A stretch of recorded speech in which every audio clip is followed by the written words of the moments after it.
On est le samedi 27 décembre. J'ai tourné juste avant 5 reels que j'ai mis 50 minutes à tourner. C'était une horreur. Vraiment, 6 reels, pardon. C'était une horreur. J'ai fait également une vidéo format long juste avant, une vidéo un value asset, une vidéo éducative qui sortira dans les prochains jours, qui est une vidéo très intéressante qui devrait vraiment vous plaire. Et je fais cette vidéo là que j'ai honnêtement pas du tout envie de faire. Là j'ai juste envie, c'est de faire autre chose, un truc qui me vide la tête, d'arrêter de bosser tout simplement, peut-être de répondre à mes clients sur WhatsApp. Mais je le fais quand même. Pourquoi je le fais quand même? Car c'est écrit que je dois le faire. Et c'est très important que on parle un petit peu aujourd'hui de discipline. Parce qu'il y a beaucoup de personnes, et vous-même, vous êtes probablement des coachs qui m'écoutez, ou des futurs coachs. Les coachs parlent beaucoup de discipline. Et ça fait sens dans un contexte de coaching forcément, parce que derrière, voilà, vous en parlez par rapport à vos clients, etc. Et des fois même, vous comprenez pas vos clients qui ne sont pas disciplinés pour faire les actions, qui ne vont pas à la salle, qui ne suivent pas leur tête, etc. Et ça rend fou beaucoup de coachs par rapport à ça, à juste titre en soi, parce que derrière, forcément, ils comprennent pas eux-mêmes qui sont disciplinés par rapport à ces actions-là. Mais ce que j'aimerais, le parallèle que j'aimerais faire, c'est que là, moi, je suis passé un peu de l'autre côté, du coup, avec le mentoring. Et je me rends compte que la discipline, c'est bien facile d'en parler quand c'est pour faire des actions qu'on apprécie. Est-ce que vous êtes discipliné pour faire de la prospection? Est-ce que tous les jours vous faites votre prospection? Est-ce que tous les jours vous publiez vos stories? Est-ce que tous les jours vous faites vos posts? Est-ce que vous faites vos vidéos format long et vos value assets etc. et votre podcast même quand vous n'avez pas envie de le faire? Ça, c'est une question réellement à se poser. C'est pas pour vous jeter la pierre que je dis ça. Mais c'est juste pour peut-être vous faire prendre conscience que finalement, vos clients, quand ils ne sont pas disciplinés, c'est probablement un petit peu comme vous, quand vous n'avez pas envie de faire votre prospection et que des fois vous la faites pas. Ou que des fois vous ne faites pas votre vidéo alors que même que vous êtes dit que vous allez la faire. Bon, je voulais en parler parce que du coup là je me sens vraiment ne pas avoir envie de faire cette vidéo là et ne pas avoir envie de la continuer mon bloc de contenu. Mais je le fais quand même. Et encore une fois, ça va me permettre d'avoir forcément les conséquences positives derrière. C'est un input que je maintiens. C'est une action que je maintiens. Qui m'amènera des conséquences positives parce que cette vidéo-là va être mise en format court, parce que du coup il y a des gens qui vont la voir, parce que du coup ça va vous montrer comment je parle, ma personnalité, que ça va vous apporter de la valeur, etc. Et forcément c'est une action, enfin c'est une conséquence plutôt, non c'est pas une conséquence le bon terme, mais c'est une action en plus qui amène potentiellement des conséquences positives sur mon business. Il faut toujours voir les choses comme ça, d'accord? Donc voilà, c'est une petite parenthèse, je l'ai même pas écrit mais je m'en suis, on va dire que je me suis fait la réflexion juste avant. En gros, c'était bien beau de parler de discipline quand c'est pour des choses qu'on aime bien faire. Et moi-même, j'en parle des fois pour des trucs que j'aime bien faire. Mais quand c'est pour des trucs qu'on aime moins bien faire, c'est beaucoup plus compliqué d'être discipliné. Et je vous ai pas la pierre, encore une fois. Il y a plein de moments, moi-même, où j'ai pas été discipliné, et c'est normal. Il faut toujours tendre vers être discipliné. Mais vous êtes humain. Vous n'allez pas tout le temps mettre en place les bonnes actions. Mais quand vous ne faites pas quelque chose très important, et en particulier là on est en période de Noël actuellement, période de fête de fin d'année, il y a eu beaucoup de personnes qui sont venues me voir, enfin du moins des clients chez Fondation qui me demandent justement si c'est grave à ce moment-là de pas forcément être autant actif en post, autant actif en story pendant justement la période de fête de fin d'année, ou même en prospection. Et ma réponse c'est que non, ce n'est pas grave. Ce n'est pas grave à condition justement d'avoir déjà conscientisé que vous n'allez faire peut-être moins d'actions que ce qui était prévu à la base, et que ça soit programmé, et que vous ayez toujours la main mise sur votre temps.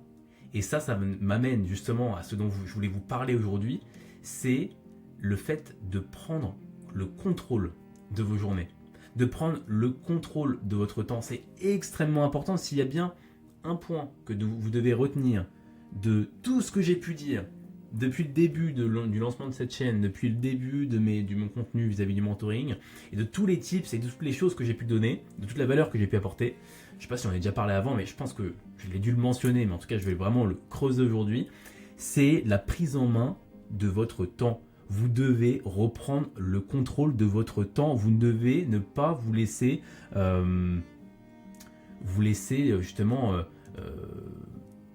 comment dire, frappé par vos journées, c'est pas le bon terme, mais c'est à défaut de trouver un autre terme. Vous devez ne pas vous laisser, on va dire, ne pas être sous contrôle. Vous devez être sous contrôle. Vous devez contrôler votre temps, d'accord? Vous devez avoir un emploi du temps, vous devez avoir une to-do list, vous devez vous organiser quotidiennement, vous devez avoir des réveils qui sonnent juste avant vos blocs de travail. Et je sais que ça peut paraître, on va dire, trop poussé, trop hardcore. Mais comment voulez-vous réellement arriver à vos objectifs si vous n'êtes pas justement actif, si vous n'êtes pas proactif, si vous ne publiez pas tout le temps, si vous ne faites pas toutes vos actions qui vous amènent les résultats escomptés. Et toutes ces actions-là ne viennent pas par hasard. Alors certes, les premières semaines, vous allez peut-être les faire, parce que forcément, il y aura la hype.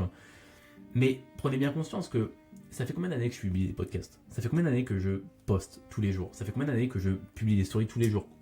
Si vous êtes sur Instagram, vous me suivez sur Instagram, vous voyez ma tête tous les jours. C'est pas par hasard, c'est parce que je kiffe trop ça. Ça me saoule de faire du contenu.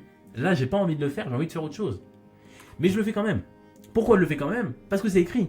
Vous devez vous-même écrire des temps, enfin planifier des temps où vous faites votre contenu, planifier des temps où vous créez vos programmes, planifier des temps où vous vous organisez.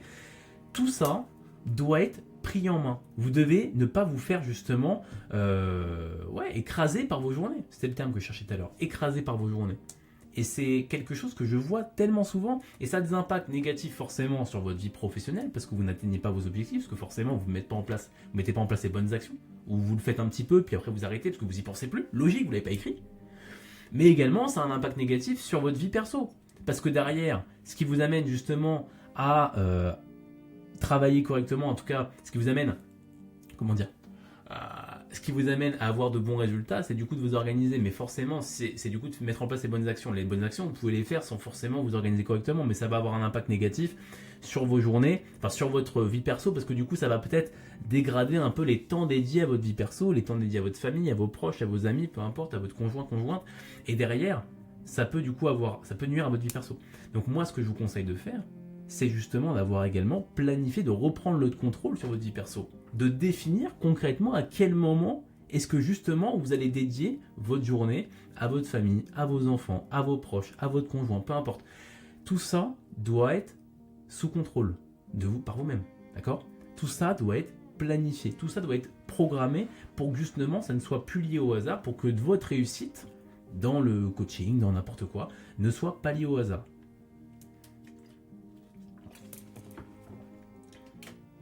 Également un point que je voulais vous souligner, qui est un peu lié finalement à ça, mais pas vraiment, c'est de faire tellement d'input, de mettre tellement d'actions en place qu'il serait insensé de penser que vous ne réussirez pas. Vous devez vraiment voir vos actions quotidiennes comme un ensemble qui vous amène justement à maximiser vos chances de réussite. Parce qu'il n'y a aucune action en fait qui va être instantanément, boum, l'action elle-même, va vous amener immédiatement à réussir. C'est, quand on parle du coaching, c'est ce que je connais moi personnellement, c'est l'ensemble, c'est les stories, c'est les posts, c'est la prospection, c'est les vidéos, c'est les podcasts, c'est les formats longs, et tout ça qui va vous amener finalement à créer un lien de confiance avec vos prospects, à vous amener à vendre tranquillement votre coaching. Mais sans ça, vous n'aurez pas justement, sans l'ensemble, vous n'aurez pas justement les conséquences positives. Vous n'aurez pas les résultats positifs. C'est pas une seule et unique action qui va vous amener les résultats, d'accord? Et vous devez vraiment avoir en tête de faire tellement d'actions que c'est insensé de penser que ça ne réussira pas. Pas parce que finalement ça va réellement réussir, parce qu'on n'en sait rien, en réalité on ne maîtrise pas les inputs. Mais juste vous devez vous dire, ok, est-ce qu'il n'y a pas un truc là aujourd'hui que je fais pas, que je ne maximise pas, qui pourrait m'amener une petite chance supplémentaire, un petit pourcentage supplémentaire pour réellement réussir dans mon milieu, qui mènera à réellement réussir dans mon milieu. Si oui, faites-le, parce que c'est l'ensemble, c'est toutes ces mini-actions que vous allez rajouter qui va vous amener justement par conséquent à avoir plus de chances de réussir. Et forcément, il y a toujours une chance dans la réussite, automatiquement. Voilà, la personne qui vous ramène un client, si vous avez un client qui vous ramène 3 clients, forcément c'est une forme de chance. Mais ça n'empêche que le premier client, vous l'avez eu par toutes les actions que vous avez mises en place. Donc ne voyez simplement toutes ces actions que comme une maximisation de vos chances. Mais du coup, vous devez tellement mettre en place d'actions, tellement mettre en place d'inputs, qu'il serait insensé de penser que ça ne va pas vous amener justement à réussir. C'était globalement ce que j'avais à vous dire aujourd'hui. J'espère que la vidéo vous aura plu. Elle a été globalement assez courte, mais j'ai pas non plus mille choses à dire autre que ça. Écoutez, on se dit à très vite.